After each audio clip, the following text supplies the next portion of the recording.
একটু আগ দিয়ে মক্কা বিজয়ের সময়ের ঘটনাগুলো এই সূরাতে বর্ণিত হয়েছে হুদাইবিয়া সন্ধির পরে, এবং মক্কা বিজয়ের একদম ইমিডিয়েটলি পূর্বক্ষণ পর্যন্ত এই সূরার ভিতরে বিষয় আছে, আলোচনার বিষয়ের মধ্যে অন্তর্ভুক্ত আছে, অর্থাৎ 6 থেকে 8 হিজরির বিষয়ের মধ্যে আছে। সূরাটিতে যে সমস্ত বিষয়বস্তু আলোচনা হয়েছে সেই বিষয়বস্তুগুলোর ভিতরে সূরার 1 নম্বর আয়াত থেকে 9 নম্বর আয়াত পর্যন্ত এবং শেষের একটি 13 নম্বর আয়াত, মোট আয়াত আছে 13টি। তো 1 থেকে 9 এবং শেষের 13 নম্বর আয়াতটা হচ্ছে একটা বিষয় সম্বলিত। এই আয়াতে হযরত হাতিব ইবনে আবি বালতাআ রাদিয়াল্লাহু তাআলা আনহুর ঘটনা আলোচিত হয়েছে।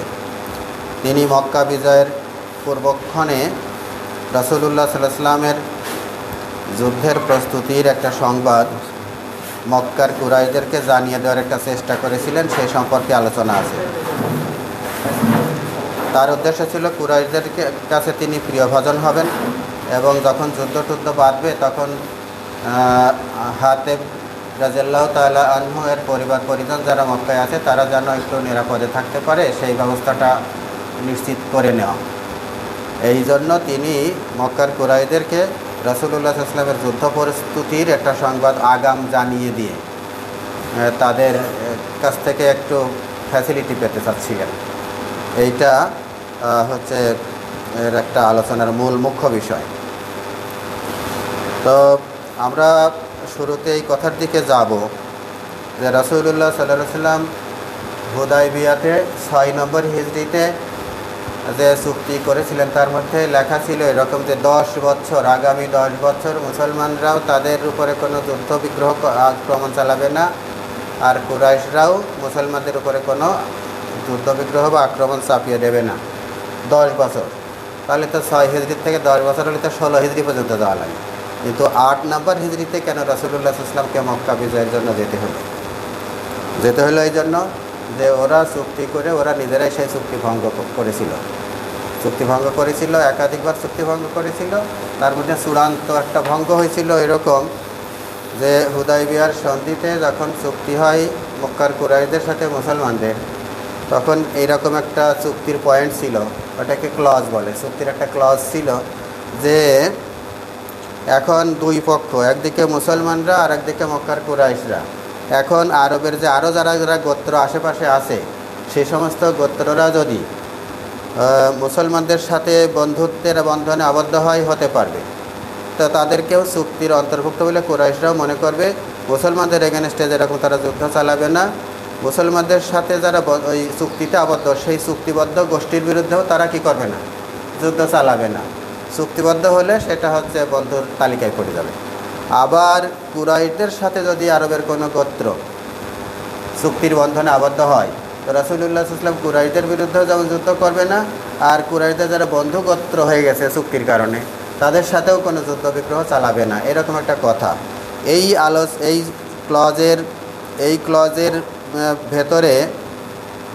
ক্লজের ভিতরে কি হলো, আরবের দুইটা গোত্র, একটা হলো বনু বকর গোত্র, একটা হলো বনু খুজা গোত্র।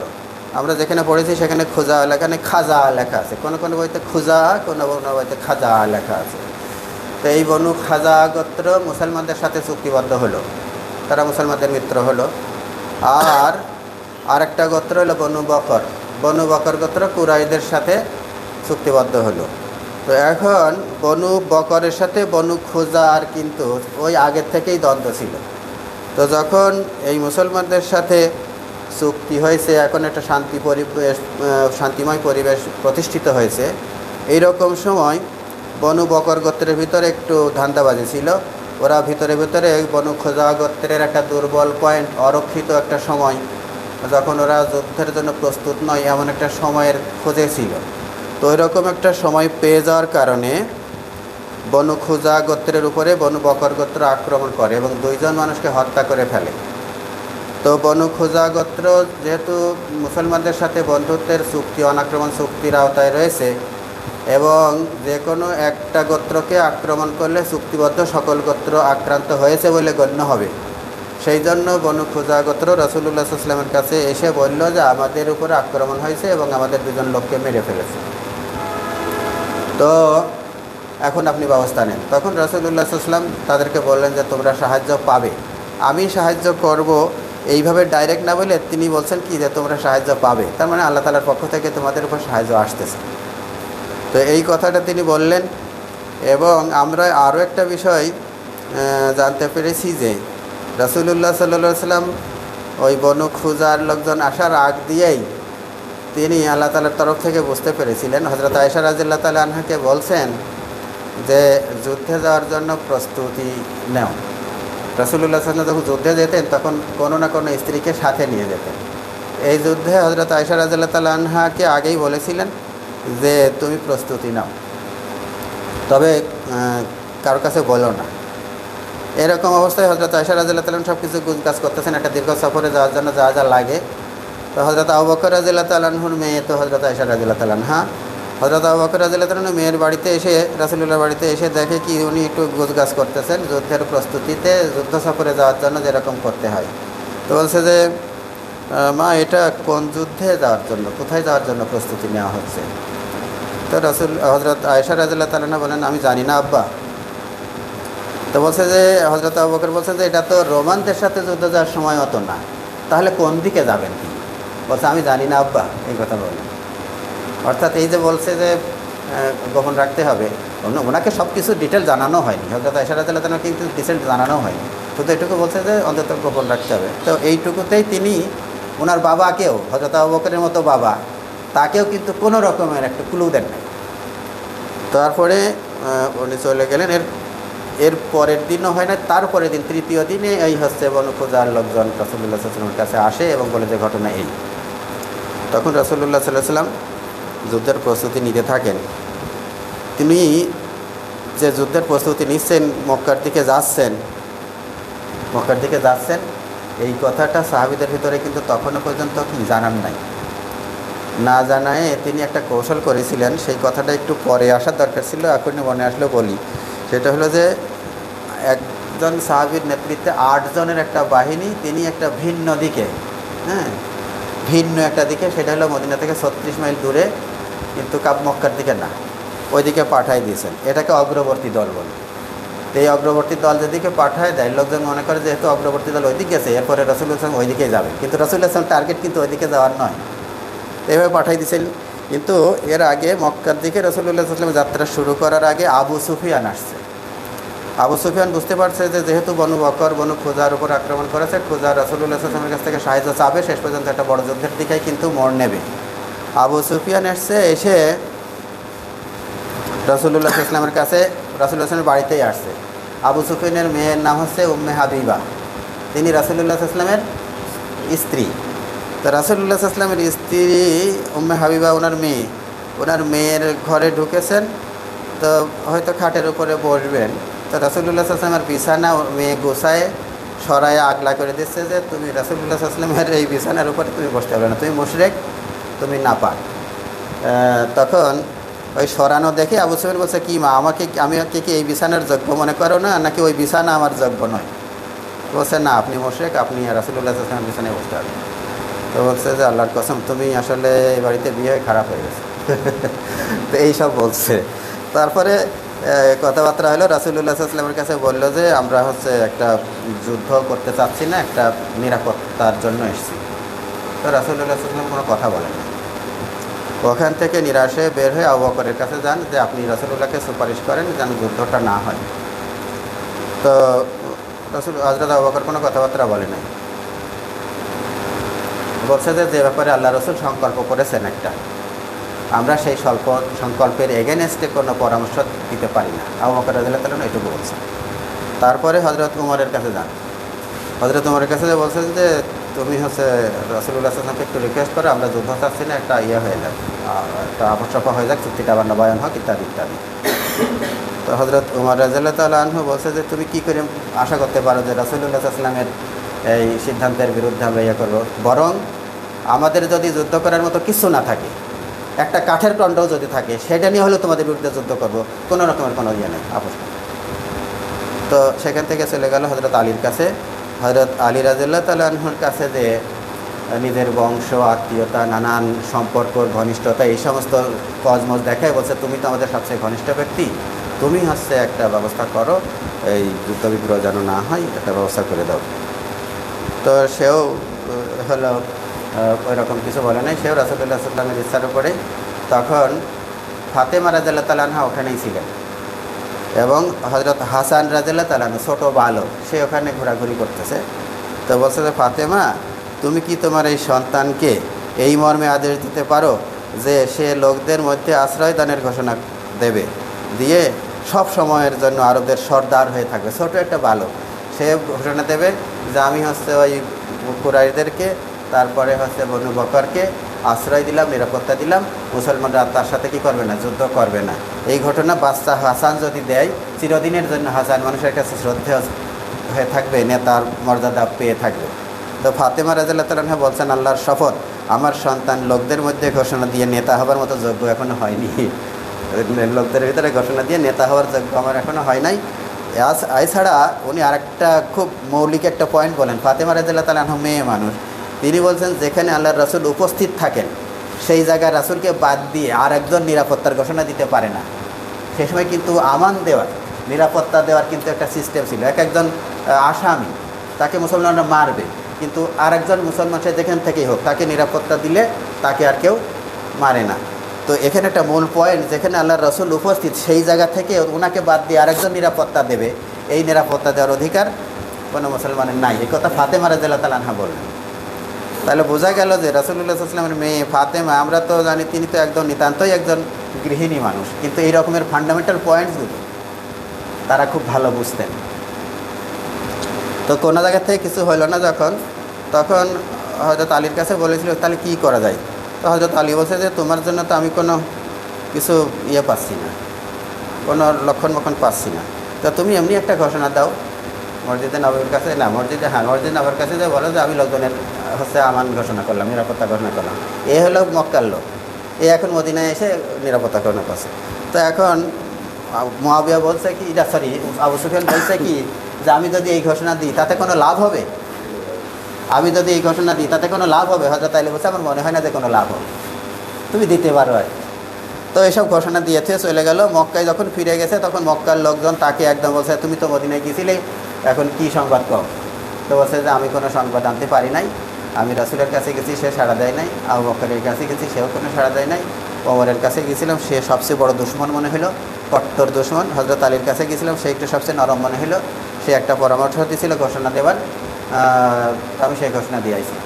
তো বলছে যে সেই ঘোষণায় কোনো কাজ হবে বলে মনে হয়, বলছে না। তো বলছে তোমার সাথে হযরত আলী কী করেছে, স্রেফ একটা তোমার সাথে হচ্ছে প্রতারণা করেছে, এইসব কথা বললে টল। এরপরে ওরা ওই এই দিক থেকে কোনো এদিক থেকে আর কোনো যুদ্ধের বন্ধের কোনো পেলেন না, যুদ্ধবন্ধের কোনো আশ্রয় পান নাই। এরপরে রাসূলুল্লাহ সাল্লাল্লাহু আলাইহি ওয়াসাল্লাম সাহাবীগণকে হচ্ছে মক্কায় যাওয়ার জন্য রেডি হতে বললেন, যে আবু সুফিয়ান ফিরে গেছে আর রাসূলুল্লাহ সাল্লাল্লাহু আলাইহি ওয়াসাল্লাম এখন মক্কায় যাওয়ার জন্য রেডি হতে বললেন। সবাই মোটামুটি মক্কা বিজয়ের জন্য বা মক্কায় আক্রমণের জন্য রেডি হচ্ছেন।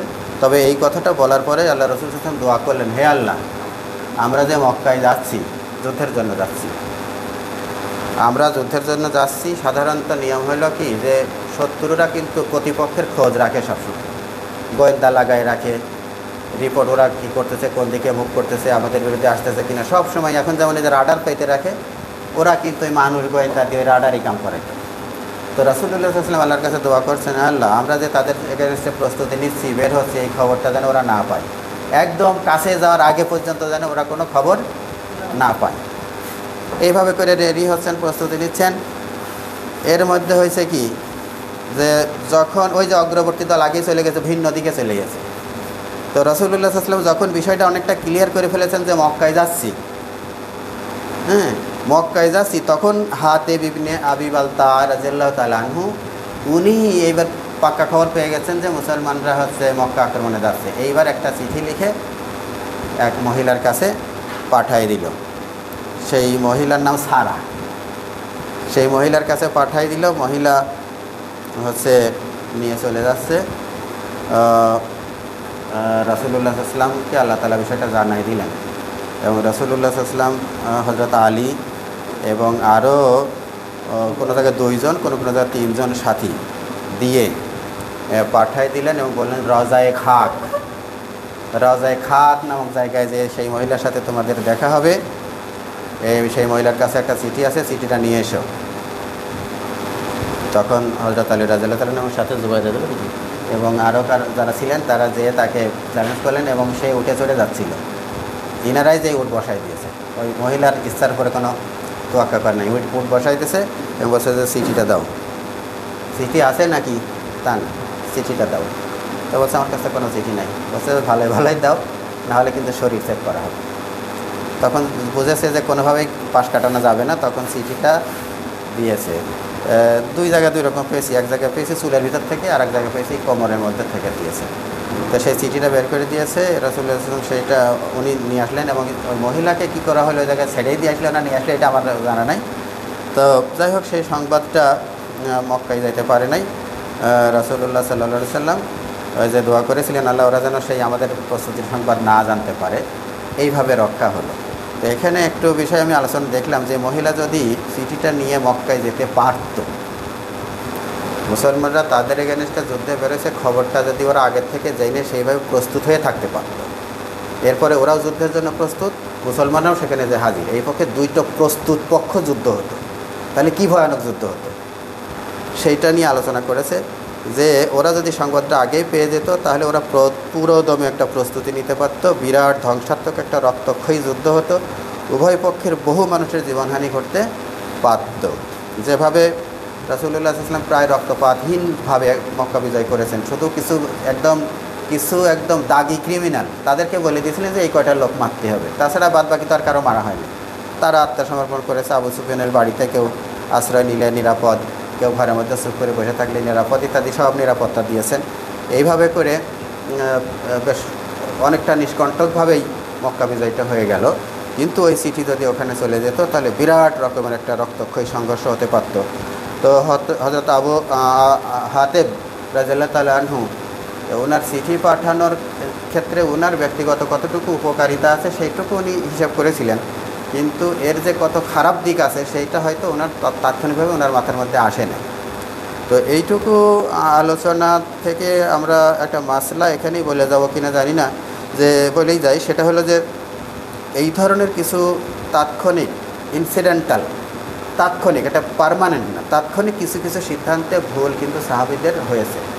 আমরা জানি যে সাহাবীদের কোনো ভুল যদি চিহ্নিত হয়েছে তারা সেই ভুলের উপরে ইস্তিকামত থাকতেন না, ভুল ধরাই দেওয়ার পরে তারা সঙ্গে সঙ্গে সেটা কী করতেন, সংশোধন করে নিতেন, সেটার উপরে অবিচল থাকতেন না। এটা হলো আমাদের সাথে তাদের পার্থক্য। আমরা অনেক সময় নিজের উপরে গোড়ামি করি, নিজের সিদ্ধান্তকে সঠিক বলে প্রমাণ করার জন্য নানা রকমের যুক্তি মুক্তি এটা সেটা দেখাইতে থাকি। কিন্তু সাহাবীদের ব্যাপারে বলা হয়েছে, যে মুত্তাকিদের গুণ, যেটা কোরআন মাজিদে এটা বলা হয়েছে যে ওয়াল্লাযীনা ইযা ফাআলু ফাহিশাতান ওয়া যালামু আনফুসাহুম যাকারুল্লাহা ফাস্তাগফিরু লিযুনুবিহিম ওয়া মান ইয়াগফিরু যুনুবা ইল্লাল্লাহ ওয়া লাম ইউসিররু আলা মা ফাআলু ওয়া হুম ইয়ালামুন। ওরা যে অন্যায় করে ফেলে মুত্তাকিরা, সেইটা জেনে শুনে বারবার করতে থাকে না, হঠকারিতা করে না। তো এই বৈশিষ্ট্য সাহাবীদের মধ্যে ছিল।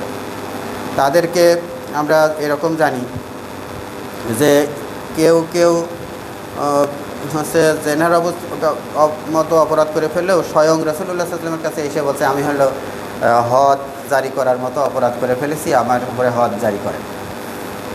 রাসূলুল্লাহ সাল্লাল্লাহু মুখ ফিরে নিয়েছে, সে আবার সামনে গেছে, এইভাবে করে নিজের ধরা দিয়ে সাক্ষী দিয়ে নিজের শাস্তি চেয়ে নিছে। এই রকমের তওবা তারা করেছে, তারা পাপের উপরে অবিচল থাকতো না।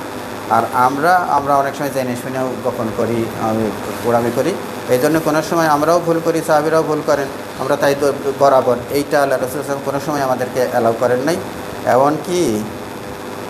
এমনকি হযরত খালিদ রাদিয়াল্লাহু তাআলা আনহু এবং হযরত আবু মুসা আশআরী রাদিয়াল্লাহু তাআলা আনহুর মধ্যে একবার কোন বিষয়ে যেন বিতর্ক হয়েছিল। তো রাসূলুল্লাহ সাল্লাল্লাহু আলাইহি ওয়াসাল্লাম হযরত খালিদ রাদিয়াল্লাহু তাআলা আনহুকে বলেছিলেন যে তুমি থামো। আবু মুসা আশআরী রাদিয়াল্লাহু তাআলা আনহুর কথাটাই যুক্তিসঙ্গত ছিল, কোন প্রসঙ্গে আমার মনে হচ্ছে না।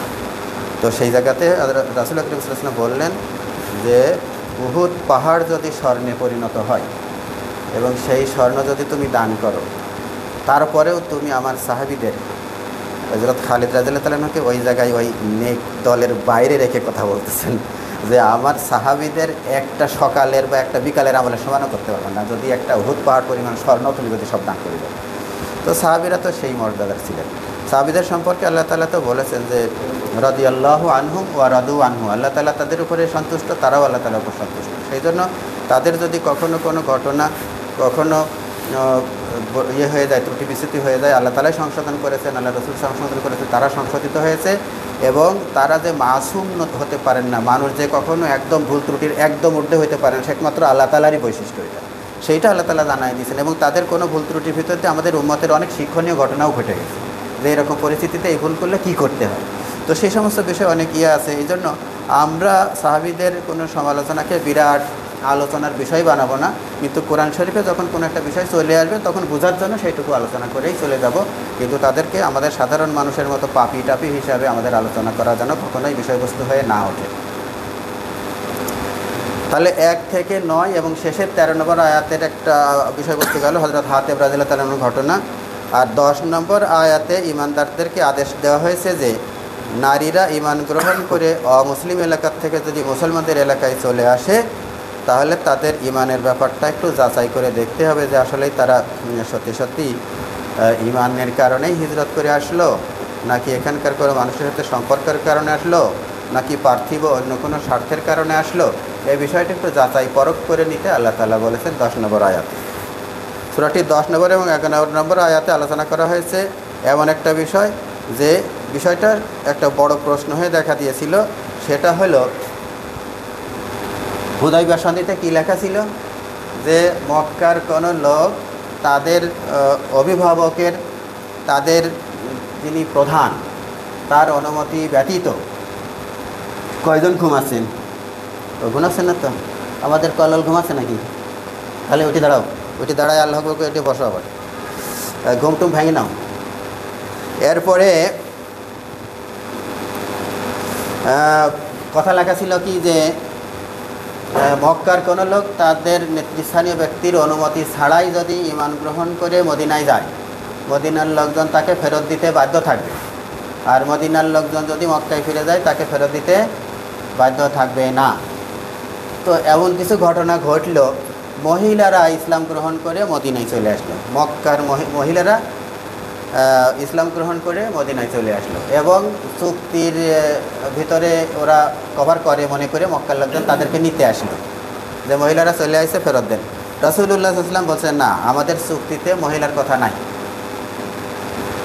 এখন ওরা যেভাবে লিখেছিল তাতে মনে করে আমাদের এই ভাষা মহিলাদেরকেও কি করে, কভার করে, ইনক্লুড করে।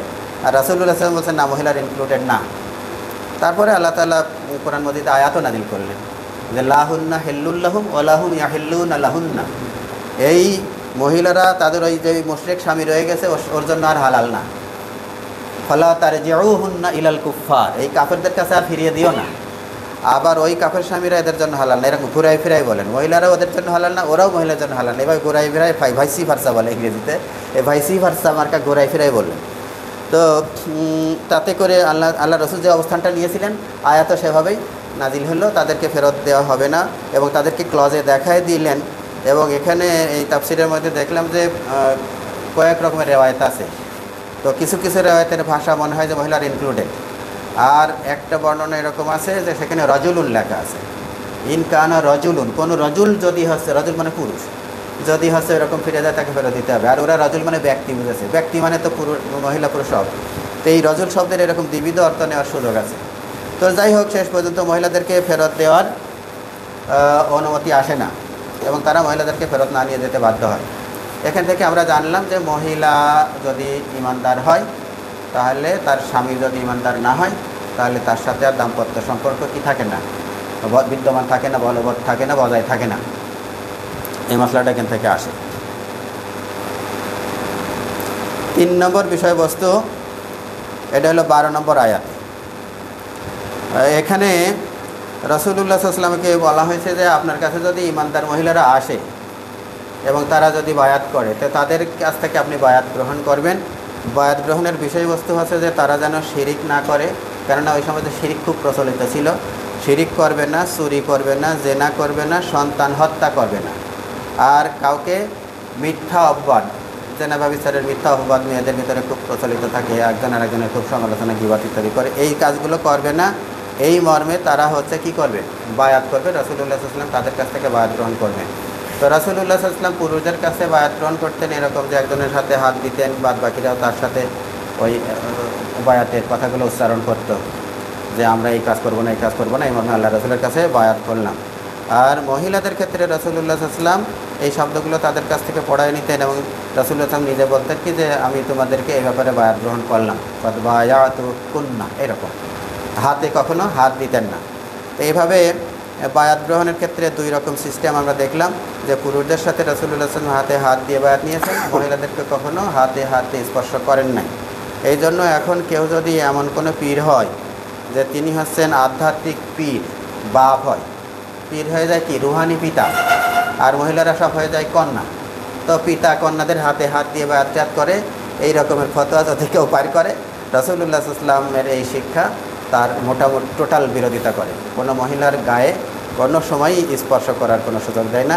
বরং এর সাথে আমরা এটাও বলে রাখি যে বিয়ের পরে তো মেয়ের জন্য, কোনো একটা মেয়ের জন্য তার শ্বশুর মাহারাম হয়ে যায়, মাহারাম হয়ে যায় না, শ্বশুর কিন্তু পিতা তুল্য মাহারাম, কিন্তু শ্বশুরকে তার সামনে পর্দা করবে না, কিন্তু শ্বশুরের গায়ে একটু তেল মেখে দেবে, পা ম্যাসেজ করে দেবে, এরকমের গা স্পর্শ করার কোনো খেদমত বেটার বউ শ্বশুরকে করতে পারবে না, এমনকি কোনো মেয়েও বাপকে করতে পারবে না এই খেদমত। ওরা মাহারাম বটে, তাদের সাথে দেখা দেওয়া জায়েজ আছে বটে, কিন্তু এটা হলো আনটাস্ট সম্পর্ক। এই গা স্পর্শ করা, ডলাডলি করা, এইগুলো হচ্ছে শরীয়ত পারমিট করে না। এখন আমরা প্রাথমিক কথাবার্তাগুলো আলোচনা করলাম, এরপরে 1 নম্বর আয়াতে চলে আসলাম। বিসমিল্লাহির রহমানির রহিম। ইয়া আইয়ুহাল্লাযীনা আমানু লা তাত্তাখিযু আদুব্বি ওয়া আদুব্বাকুম আউলিয়া তুলকুনা ইলাইহিম বিল মাওয়াদ্দা ওয়া ক্বাদ কাফারু বিমা জাআকুম মিনাল হক ইউখরিজুনা আর-রাসূলা ওয়া ইয়্যাকুম আন তু'মিনু বিল্লাহি রাব্বিকুম ইন কুনতুম খারাজতুম জিহাদান ফি সাবিলি ওয়াবতিগা মারদাতি তুসিরুনা ইলাইহিম বিল মাওয়াদ্দা ওয়া আনা আ'লামু বিমা আখফাইতুম ওয়া মা আ'লানতুম ওয়া মান ইয়াফআলহু মিনকুম ফাকাদ দাল্লা সাওয়া'আস সাবিল। বড় বড় আয়াত, আমরা একটু একটু করে যাই। ইয়া আইয়ুহাল্লাযীনা আমানু, হে ঈমানদারগণ, লা তাত্তাখিযু আদুব্বি ওয়া আদুব্বাকুম আউলিয়া, তোমরা আমার শত্রু এবং তোমাদেরও যারা শত্রু তাদেরকে বন্ধুরূপে গ্রহণ করো না, বন্ধুরূপে গ্রহণ করো না। আউলিয়া শব্দটা আছে, আউলিয়া হলো বহুবচন, এক বচন হলো অলি। অলি কথাটার নানান রকমের অর্থ আছে, তো আমরা সেই অর্থ যদি পরে আলোচনার মধ্যে ঢুকে আসে তাহলে আলোচনা করব, এখন আর বেশি বিস্তারিত যাচ্ছি না। তাদেরকে বন্ধুরূপে গ্রহণ করো না। তুলকুনা ইলাইহিম বিল মাওয়াদ্দা, তুলকুনা মানে তোমরা নিক্ষেপ করতেছো, ইলাইহিম মানে তাদের দিকে। আর বি হলো এখানে প্রিপোজিশনের মতো কাজ করে ইংরেজির, আরবিতে হলো এটা কি সেলা বলে মনে হয়। তারপরে আল মাওয়াদ্দা, মাওয়াদ্দা মানে হলো আন্তরিক সম্পর্ক, ভালোবাসা। তাহলে তোমরা তাদের দিকে ভালোবাসা নিক্ষেপ করো না, এই হলো একদম আক্ষরিক অনুবাদ। তো এর অনুবাদটা এরকম আছে যে তোমরা তাদের সাথে বন্ধুত্ব করার চেষ্টা করো না, বন্ধুত্বের বার্তা পাঠিও না। বন্ধুত্ব করার চেষ্টা করো না, আর কী করো না, বন্ধুত্বের বার্তা পাঠাইও না। এই কথা যদি বলি তাহলে এই ঘটনা কার ব্যাপারে ঘটেছিল মনে পড়ে? কার ব্যাপারে ঘটেছিল? হাতেব ইবনে আবি বালতা, ওনার অরিজিনাল নাম হচ্ছে হাতেব। তো এই হাতেব ইবনে আবি বালতা উনি এই কাজটা করেছিলেন। আমারও দুশমন তোমাদেরও দুশমন, তার দিকে বন্ধুত্বের বার্তা পাঠিয়েছেন। উনি কী পাঠিয়েছিলেন? চিঠি পাঠিয়েছিলেন, এবং চিঠি পাঠিয়ে দিয়ে উনি ওনার সাথে কী করতে চাইছিলেন? একটা আন্তরিকতা, সৌহার্দ্য তৈরি করতে চেয়েছিলেন। তো এই কাজটা তোমরা করো না। উনি কেন করেছিলেন? ওনার কিন্তু উনি একটা যুক্তি দিয়েছিলেন, একটা একদম ফেলনা যুক্তিও না, উনি একটা যুক্তি দিয়েছিলেন। সেই যুক্তি আল্লাহ তাআলার কাছে গ্রহণযোগ্য না, এবং সঠিক বিচারে সেটা গ্রহণযোগ্য হয়নি, কিন্তু যেভাবে হোক ওনার একটা নিজস্ব একটা যুক্তি ছিল। হ্যাঁ, তো আমরা সে কথা হয়তো আলোচনায় আসবে পরে। তো তোমরা এই বন্ধুত্বের বার্তা পাঠিও না। কেন পাঠিও না? ওরা আল্লাহরও শত্রু, তোমাদেরও শত্রু। কিভাবে প্রমাণ হচ্ছে যে ওরা আল্লাহরও শত্রু, তোমাদেরও শত্রু? ওয়াকাদ কাফারু, ওরা প্রথম কাজ যেটা করেছে সেটা হলো মানতে অস্বীকৃতি জানিয়েছে, কুফরি করেছে। বিমা জাআকুম মিনাল হক, তোমাদের কাছে যে হক এসে পৌঁছাইছে। আল্লাহ তাআলা রাসূল পাঠিয়েছেন, তিনি হক রাসূল না ভুল রাসূল? হক। তিনি আল্লাহ একটা কিতাব নাজিল করেছেন, দ্বীনে হক ইসলাম দিয়েছেন, দিনে হক দিয়েছেন, হক কিতাব দিয়েছেন, হক রাসূল দিয়েছেন। ওরা রাসূলকে রাসূল মানে নাই, আল্লাহর কিতাবকে আল্লাহর কিতাব মানে নাই, দিন ইসলামকে নিজেদের দিন বানায় নাই। সেই ওয়ালা ইয়াদিনুনা দিন আল হক, নিজের আল্লাহ তাআলার দিনকে তারা নিজেদের দিন বানায় নাই। সুতরাং এইগুলো না করার কারণে ওরা কার দুশমন? আল্লাহর দুশমন। ওরা কার দুশমন? আল্লাহর রাসূলের দুশমন। ওরা কার দুশমন? মুসলমানদের দুশমন। তো আল্লাহর দুশমন, রাসূলের দুশমন, মুসলমানের দুশমন, তার সাথে তুমি বন্ধুত্ব করবে, বন্ধুত্বের চিঠি পাঠাবে, এই কাজটা তুমি করো না। ওরা কি করেছে? এই মানে কুফরি তো করেছে। কুফরি করার পরে কি করেছে? ইউখরিজুনার রাসূলা, তারা বের করে দেয় রাসূলকে, ওয়া ইয়াকুম, তোমাদেরকেও। রাসূলকেও দেশ ছাড়া করেছে, তোমাদেরকেও দেশ ছাড়া করেছে। অপরাধ কি? আং তুমিনু বিল্লাহি রব্বিকুম, তোমরা তোমাদের রব আল্লাহর উপরে ঈমান এনেছো, এটাই তো তোমাদের অপরাধ, না আর কোনো অপরাধ। এরা কি ওখানে চুরি ডাকাতি করতো, নাকি আবু জাহেলদের বাড়িতে কোনো লুটপাট করেছিল, নাকি করেছিল? কিছু তো করে নাই, কারোর কোনো ক্ষতি করে নাই। শুধু তারা আল্লাহ তাআলার উপর ঈমান পোষণ করেছে। আর ওই শিরকি যে ব্যবস্থা, মুশরিকি যে ব্যবস্থা, ওই পৌত্তলিকতার যে ব্যবস্থা, ওইটা তারা পরিত্যাগ করেছে। ওই সময়কার মানুষের মধ্যে চারিত্রিক যে নোংরামি ছিল, জেনা ব্যভিচার ছিল, নেশা ছিল, গণ্ডগোল, মারামারি, অন্যায় সম্পদের উপর হস্তক্ষেপ, নানান রকমের অপরাধ কর্ম ছিল। এইগুলো তারা পরিত্যাগ করে একটা পূর্ণ পবিত্র জীবনযাপন করতেন আর তাওহীদি পন্থা অবলম্বন করেছিলেন। আল্লাহ রাসূলের উপর ঈমান এনেছেন, আল্লাহর কিতাবের উপর ঈমান এনেছেন। এই অপরাধে তারা রাসূলকেও বের করে দিয়েছে, তোমাদেরকেও বের করে দিয়েছে।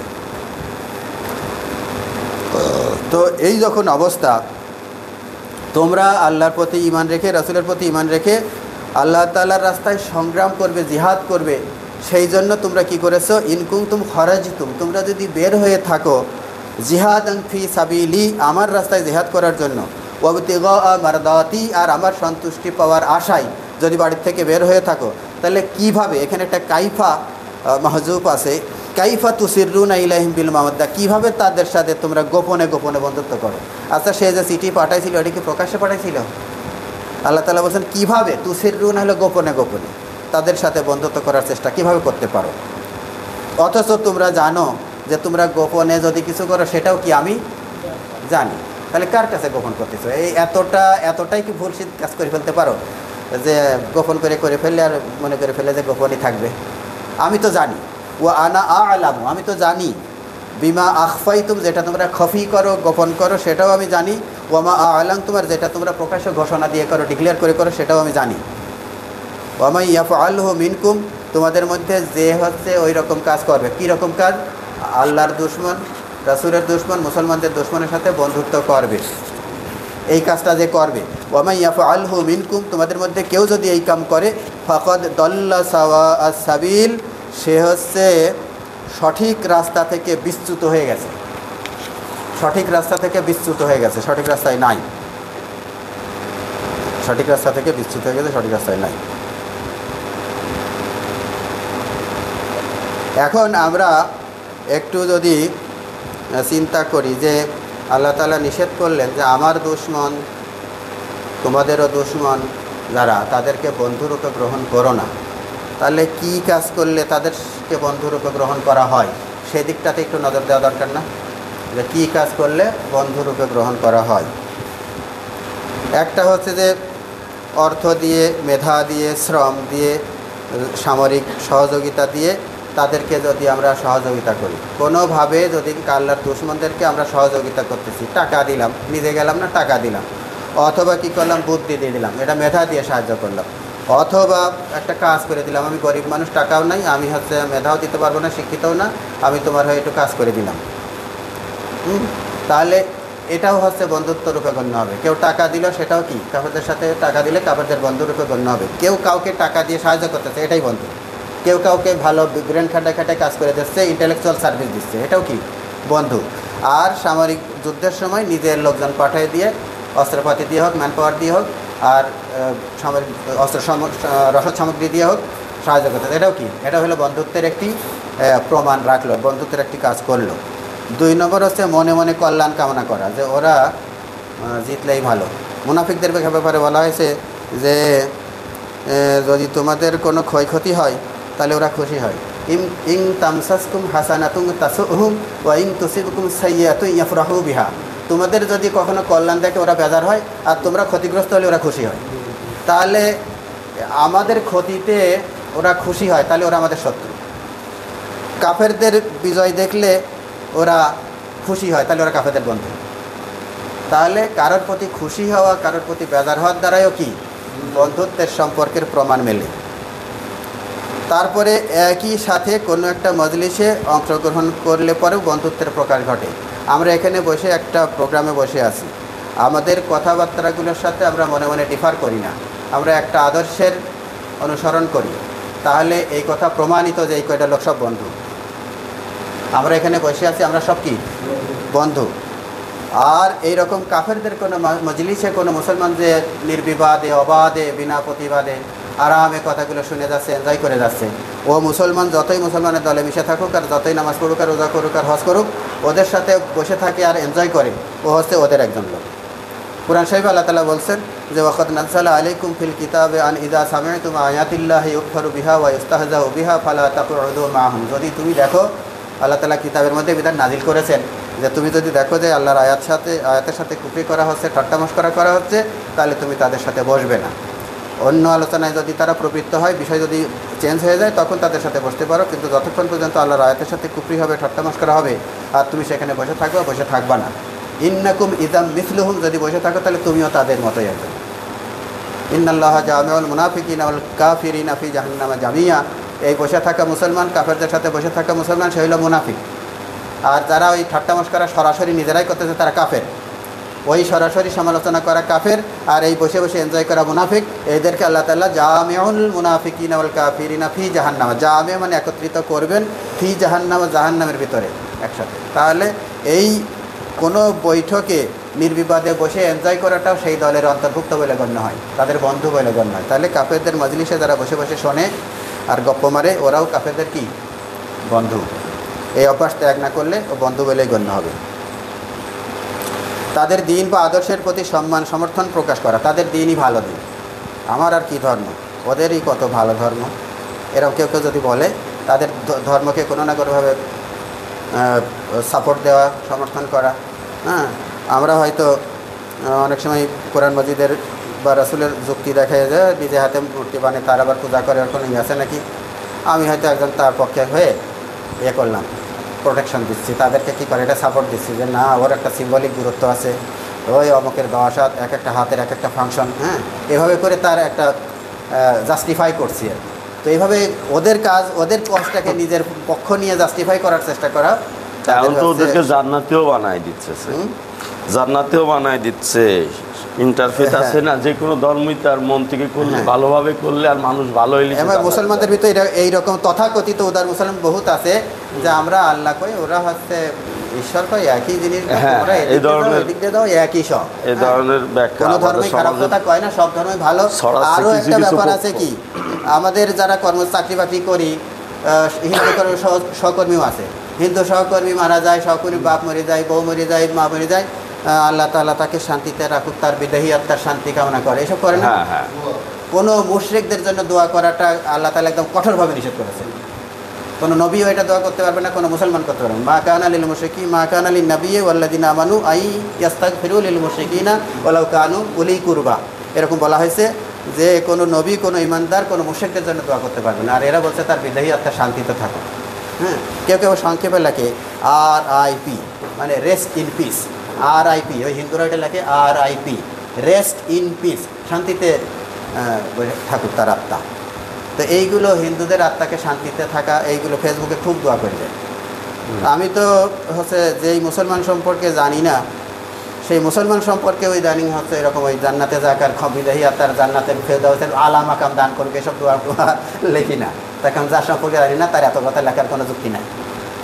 এই হলো ব্যাপার। তাদের কোনো চিহ্ন ধারণ করা, তাদের কোনো ধর্মীয় কোনো চিহ্ন ধারণ করা, তাদের ধর্মীয় কোনো যদি প্রতীক জাতীয় কিছু থাকে, সেইটা ধারণ করাটাও তাদের সাথে বন্ধুত্বেরই প্রমাণ বহন করে।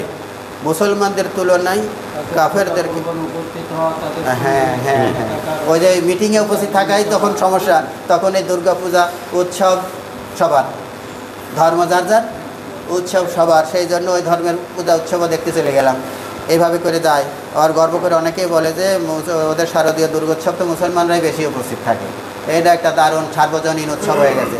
তো এই সার্বজনীনে যারা সার্বজনীন হতে যায়, তাহলে ওই রকমই হয়ে যাবে যে তাদেরকে মহব্বত করে তাদের সাথে চলে যাবে। এই জন্য কোনো মতেই কোনো পূজা উৎসব দেখা যাবে না, কোনো গুনার কাজই দেখা যায় না, আর ধর্মীয় অনুষ্ঠান তো আরোই দেখা যায় না। কেউ একটা জায়গায় জুয়া খেলতেছে, সেখানে নীরব দর্শকে দাঁড়ায় থাকা যাবে, এটাও হোক। আরেকটা বিষয় একটু পরিষ্কার করেন, আমাদের দেশে গণতান্ত্রিক রাজনৈতিক দেশে যারা ধর্মমন্ত্রী হয় তাদেরকে বিভিন্ন ধর্মীয় অনুষ্ঠানে যাওয়া বাধ্যতামূলক। তারা এই উৎসবে যেমন যোগদান করে, অনুরূপভাবে তারা পূজা পার্বণেও যোগদান করে। এক্ষেত্রে ইসলামের সেখানে ওরা এরকম বলতে পারবে না যে এইবার আমাদের কী যেন গজে চড়ে আছে, এবার মাঠে ধানের খুব বরকত হয়েছে, এইসব কথাবার্তা বলবে না। তবে রাষ্ট্রীয় নাগরিক হিসেবে যেহেতু তারা যদি রাষ্ট্রের কল্যাণ কামনা করে, মুসলমানদের সাথে ষড়যন্ত্র যুদ্ধ বিগ্রহ না করে, রাষ্ট্রের নাগরিক হিসেবে সেখানে বসবাস করার এবং ধর্মচর্চার স্বাধীনতা তারা থাকবে এবং রাষ্ট্রীয় নিরাপত্তাও তারা পাবে। এই জন্য সেখানে যে বলতে পারে যে আপনারা ধর্ম পালন করেন, আপনাদের হয়তো নিরাপত্তার ক্ষেত্রে আমাদের পুলিশ আপনাদের কোনো আক্রমণ ঠেকাই দেবে, কিন্তু আপনাদের আদর্শ ঠিকই আছে, আমরা সব একই, এসব কথাবার্তা বলার কোনো স্কোপ নাই।